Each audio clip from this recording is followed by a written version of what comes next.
Welcome to SIG Instrumentation. Today is October 12th, 2023. This is the bi-weekly SIG Instrumentation meeting. Okay, we have a couple things on the agenda. Let's start with, is it Giovanni? Is that Yes. your name? Let's Yeah. start with yours because you have a couple topics. So, and Polly is not here, so we can go over the SIG face-to-face topics afterwards. Oh, So what is this observability of a workload thing? so I'm a maintainer of the Captain project, and with that we are starting a trace as soon as manifest hits your Cube API. We do some magic, and then we create a trace out of that. And what we would like to have also insights about what's happening when Kubernetes start to handle a workload. Let's say that you have a deployment. We would like to have also connect the trace that we create with this information. And now my question is, does Kubernetes already have this tracing capability where you see that No, deployment starts, scheduling? Okay. no, this was a contentious topic, but David can probably go into it. Yeah. Let's see. So what do we have? I'll start with that. If you send a request to the API server, you'll get a trace for the write to etcd, right? Mm-hmm. And if you start a pod, the kubelet and container runtime, you'll see a trace of the pod being started or updated or whatnot. So we have those two independent components instrumented today. And we could add more instrumentation in the future. So like maybe the scheduler is a good candidate for. Exactly. But the key thing that we're missing that we've discussed in the past, as Hans said, we've argued over it a lot, is how do you join those together so that you can see, like, I made a deployment and then that made 6 replicas, or that made a replica set, and then the replica set made 6 pods, and then the pods were scheduled, and then blah, blah, blah, right? Yeah, there have been proposals in the past. They've, I guess at this point, all been rejected. So we could try and bring some of those up again in the future, maybe after more components have instrumentation. But yeah, right now there's no interest in them. Do you have a link to the KEP that was proposed? I could the original one. Yeah, that would be very good. So I can see what was proposed and why. And why. Yeah. I don't have a link to the KEP. It's not in our folder. I think one of the issues, I should have closed the original KEP and opened a new one. I think it. Oh, did you overwrite it? I overwrote it to the new one, which says we're going to do. That's not good. So I had a commit at one point that I was referencing. That sucks. About it, but yeah. It was object tracing, object level tracing was the proposal, if I recollect correctly.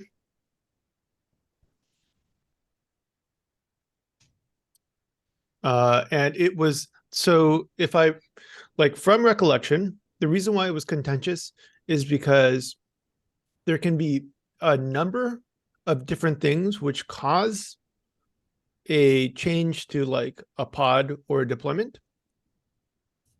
And so traces to children is a one-to-many, right? Yes. Or to spans. Yeah. There's a couple problems that we ran into that meant we couldn't solve it perfectly. The question was whether it was going to be good enough or not. So, for example, there are 2 updates can come in, like someone can create a deployment and then someone can update the image, like in quick succession. And the controller isn't necessarily guaranteed to get both watch events. So the question is like, okay, there's this spec and a whole bunch of things have had input into it. Like they're basically multiple parents for the creation of the deployment at that point. And so, you know, ideally you would somehow link the image pulling to the new image or something, but not the creation of the deployment to it, right? So there's like a weird, like, you kind of actually have multiple parents in because multiple people can have edited an object before it gets acted on. So that's one problem. And the proposed solution was to use links, Yeah, such that that, was thinking. yep. So, and that was rejected as not good enough. And there was another problem, which was the infinite recursion thing. Yeah. Yes, let me remember that one. Oh yeah. So Kubernetes controllers may never stop acting on something. If you make a pod that crash loops, you get an infinite trace. There's nothing necessarily wrong with that. It's just how usable is it really to see, oh, I made a deployment and now I have a trillion spans because And it's going to Yeah. crash Jaeger or something. Yeah. So there was a question of that. Like there are solutions that we thought about, like, oh, can we add, when you create a deployment or something, can I specify a timeout after which I stop sampling things? I'll just stick it in like trace flags or something, or I think, no, trace state, right? Stick it in trace state, say, like, if after this time, if you try and make a span, like just never sample, right? So there are ways we could work around that to make it more user friendly. That I wouldn't say was one of the blockers. And then the final one was, oh, there was one more. Was there one more? No, I think the biggest blocker ended up just being the like multi-parent problem. Really, I thought the infinite recursion problem was pretty bad, to be honest. I feel like we had reasonable solutions to that we could have done. I mean, I don't really like the timeout either, because like, I mean, these things could be flapping really fast, in which case like the timeout doesn't really help you, especially if it's prohibitively long, right? Like, yeah. You actually need to keep track of how many spans exist for a given trace, right? Like you need a count, and you basically need to throttle at a certain point. Otherwise your UI is just going to crash on you. I mean, UIs, you can build UIs that, like, for example, the Go runtime has tracing, and they've built UIs that are designed to handle like hundreds of thousands of spans. So it's like, Okay. you can build UIs that could easily deal with a pod crash looping for a while. It's more a question of, one, like, is it useful? Like, it's more a usability thing, in my opinion, I guess. It's like, even if you can display 100,000 spans, like, do you really want to? Are you going to get any value It's from more it? noisy than So benefits. I see. I see that as a usability problem that's fixable. I think fundamentally, like, Kubernetes objects don't form trees, and we're trying to, or like actions on Kubernetes objects don't form trees. And that was the reason why we said, well, maybe this just isn't the right tool for what we're trying to use it for. Well, I mean, like you can't guarantee that it's going to be a DAG, right? Like A DAG of, right. Well, it's not even about, you can be cyclic. You can be cyclic. Not in terms of actions, right? In terms of objects, sure. In terms of like, user A does this change, then this controller does that change. Like each span, there's not going to be a cyclic reference in the trace tree, but it may be cyclic in terms of involving multiple objects that it cycles through, right? So it may be like span on object A, then span on object B, then span on object A, blah, blah, blah, blah, blah. Actually, I think today it would be possible to write a mutating admission controller mutating admission webhook that does the trace context propagation that was proposed. So we could implement this out of tree, given the support. Once cell's in place, we can just do it in tree with cell. Yeah, that would be kind of cool. Well, And then the idea would be to make it less contentious. When you say in tree, you don't mean in tree, right? You mean like no, you can have they're coming up with mutating cell admission control things. But yeah, we could totally write one of those, and then you could get cross-object tracing with all the caveats we just talked about. But and then it would be off by default until someone installs this cell rule, right? Yeah. Whatever. And these things you can enable via flags, so we could be opted. I don't know. We should revisit it. I'm very much interested into the topic. If you need any support on my hand, please let me know. How can I help you? We're likely to talk about it at KubeCon if you're going to be there. Yes, I will be there. Okay, Let's we're talk gonna about have a face-to-face. Yeah, so we should probably talk about Nice. extending I'll say tracing. we've been focusing on taking concrete steps that are not controversial, right? Yeah. Like instrumenting the API server, instrumenting the kubelet, because now if someone comes along and says, oh, I can add this little bit of glue here to put them all in one thing, right? Then it's much easier to see the value, and like it's a tiny change, so it's maybe a little bit less contentious. When it was initially proposed, it was like not It only was are we much heavier. Yeah, it was much heavier. Yeah, big bang we're also change going is to add always this hard to push it through. Yeah. controversial glue, right? Yeah. And So, I think David was doing it all in annotations before, right? well, we could still use annotations. Like I that's mean, still yeah, but Otherwise, how can you propagate a trace ID from the outside? you can. you can actually add a field, right? Oh, maybe. I don't know. It still Because feels of like it would be nicer to have it out of tree, but It's less contentious if it's out of tree. That's true. All right, so we should time box this because you have this other topic, which is the UQL. I don't even know what this is. I'm guessing universal query language. perfect. Right Okay. guess.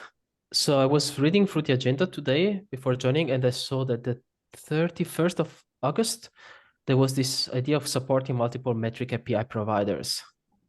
Yeah, Damien is working on this. Yeah. Yeah, recently the tag observability start to create a working group around this unified query language, which is one language to query all different observability platform. It And reminds me of the XKCD comic. yes, it's another standard. The idea is to basically have the same OpenTelemetry idea, but instead of exposing data, it's retrieving data. And instead of having every single provider build their own glue code to work with a custom or external metric API to support this unified query language out of the box. I see. So the question would be, actually, go ahead and say what your question is before I guess. Is there any plan to use just UQL? Or query? I mean, if we were going to support something, I feel like it would probably be PromQL, right? Like, right. Because that is kind of one, we're using Prometheus client, and two, they're for custom metrics, I might see the benefits, but for external metrics API, I would rather use UQL because you're querying an external observability platform. It can be Datadog, Dynatrace, New Relic, Splunk, you name it. And it's better to have a standard instead of Prometheus. I mean, Prometheus is the standard, though. I mean, yes. like But Google personally made this transition in a very awkward way, right? With MQL and Prometheus query language. I think. Do you know if UQL, it's an OpenTelemetry based query language, right? It assumes that the data you're querying is OTel. Do you know if that's formatted? Do you know if that's correct? No, I'm not that deep into that project, so I cannot really provide you an answer. Just briefly looking at the document that I sent you, put into the meeting agenda, it looks like it's a query language that can be then hooked into different observability platform. I don't know if it's really based on OpenTelemetry data, but most likely it is. I would assume so. Yeah. Okay. I don't. But also, it's a very new project. It is. Yes. I am aware of it. It sounds cool because then you can use one language for querying across metrics, logs, and traces, right? I think that's the selling point of it. I think for us, we're relatively tied to Prometheus at this Yes. time. And so if we were going to make or accept a query language as part of the, it's weird though, because we've It would already, have to kind of be grafted on top of PromQL. It'd almost have to translate. well, we have a query language essentially, right? If you're doing like auto scaling, you basically writing a query that says, here's the metric I want to auto scale based off of, and here's the, it's sort of like writing an alert almost, which is kind of like writing a query. So we have a query language. It's just our own bespoke one right now. But I would agree that if we were going to do anything today, it would most likely be PromQL, because all of our existing metrics in Cube are Prometheus. Prometheus. Right? Yeah. So the answer is no, I think, to UQL for now. Who knows what the future holds, but I also don't think, I haven't seen any calls for PromQL either in the external or custom. I mean, no one is actually interacting with the metrics API in that fashion where we're actually like issuing Prometheus, like, right? It's more just exposing metrics, right? And then basically you ingest it, like, are you talking about exposing like another API where you could interactively query against the metrics, like in the CLI, or what are you? No, to extend the custom and external metrics endpoint. So that The endpoint. I assumed it was like I could write an HPA with a PromQL query in it or something like that, right? You can also register webhooks, if I don't recall wrong, in the custom or external metrics API. And you can basically ingest metrics from outside of your cluster into your cluster this way. I mean, like, there are a couple different ways we could possibly go doing this, but I feel like the options are really PromQL or even Cell, because True, I forgot.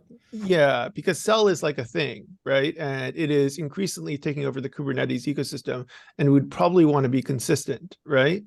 So UQL would be just another language that people would have to know in order to be able to interact with these APIs. I just don't see it happening. Like, I mean, we can, like, this is a great topic to have for the face-to-face. I mean, like, I have to see some CUJs because I'm not even sure what you're envisioning here. Like, how is the UQL used? That's a bit of my problem. Also, I just heard about this project. I'm not that deep into that yet, so Okay. I cannot really provide you with an answer. I was just more curious if you thought about that, if there are any plans.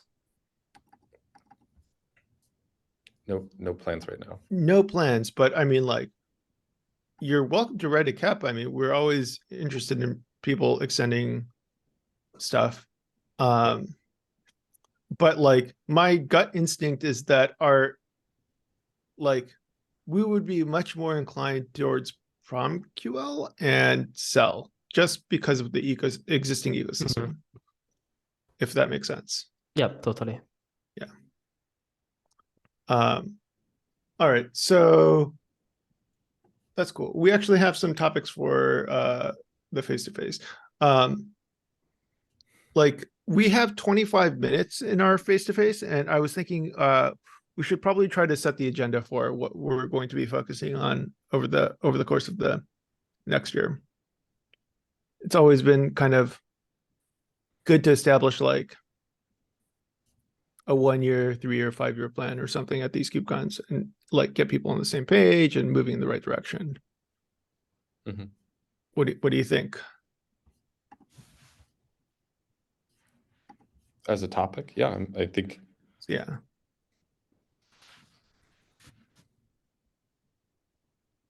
We can also talk about, I guess, UQL integration with metric servers, like external and custom metrics. Yes. Or, I mean, we would need the integration in metric server for this to work, right? Because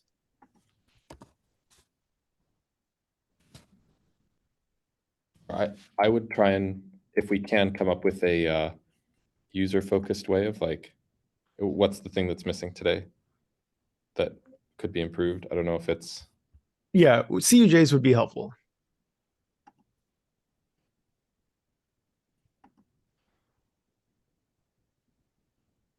Right? Like understanding like how people would use UQL through, I mean, like metric server is nice to think about because it's concrete and people already have ways of interacting with it, which is mostly to query endpoints to scrape, right?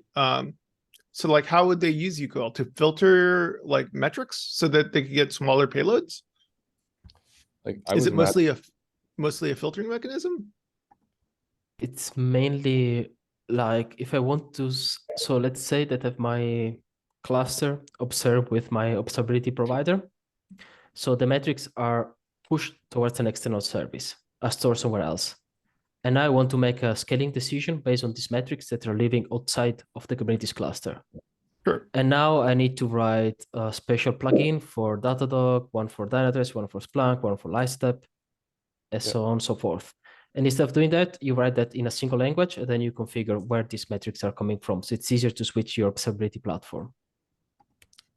I could see it as implemented as a, we have a custom, we have an external, we could have like a EQL different endpoint, like yeah. provider basically that has a different API where you just give it a string, which is a full query. It, like you could imagine a PromQL provider, right? Where you say, here's my PromQL query, and it spits back a bunch of data that's formatted properly and that HPA already knows how to use or something. So it runs an in-memory query over the metrics? Well, what not H or the metrics provider wouldn't be. This would be basically, can you, or I should put a link in the doc. Maybe I can present it. Yeah. Hold on. Let me make you. Yeah. How do I do this? I made you co-host. Oh, hold on. Now you're co-host. So you should be able to share. Okay, so let's do. Right, so if you look at what you do today with external metrics, this is our current query language, where you say, I have a metric, it has this name, and I want to filter on these labels, right? So this is our current effective query language. We should use cell. And this is like sort of also part of the query language where I say average, and then this is like the value you want. So all of this here is basically, you could think of this as a different way to do cell or PromQL or UQL or whatever, right? So if there was a need where people said, oh my goodness, I can't understand this, or I want something that's more powerful, yada, yada, right? We could consider extending this, but I think right now cell makes a lot of sense though, right? Because we're now embedding cell in basically things like this. I'm not trying to be opinionated. I'm just trying to say like, this seemed to me today, this seems simple enough that people can write it. If people felt that there was something missing, then I think we should talk about what's missing. And like cell is a lot more powerful than this, obviously. So is PromQL, and so presumably will UQL be. But I guess we don't have a problem to solve yet, unless we just really don't. Yeah. Now I also see your point to say type instead of external can be UQL, and then you accept just a simple string where you specify the query. You're right. Because this. Yeah. In which case you don't really need this for external and internal, right? You can just configure the external using the existing language.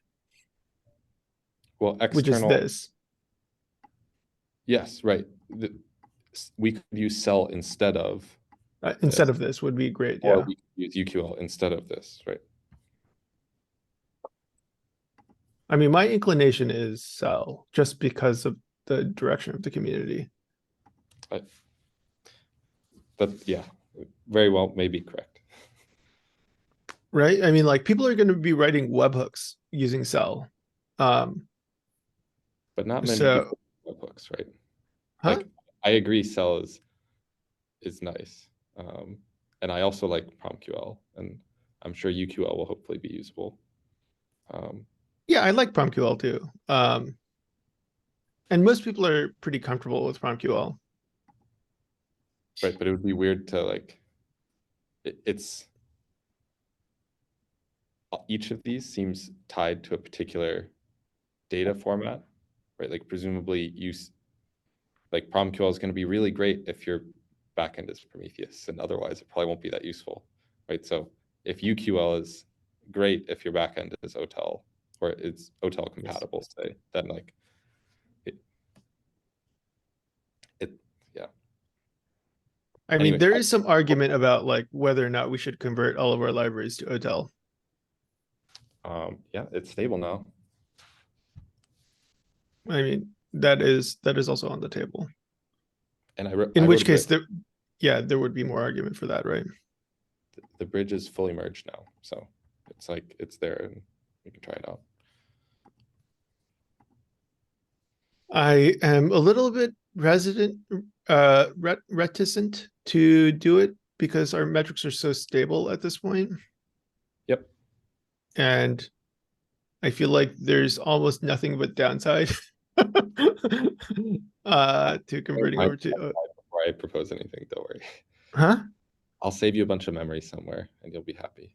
Yeah, I mean, if that's true, then maybe. But like the chances that we bork metrics is rather high, right? Yep. So that's my big concern. All right, we're out of time, so I am going to stop the recording. Hold on. And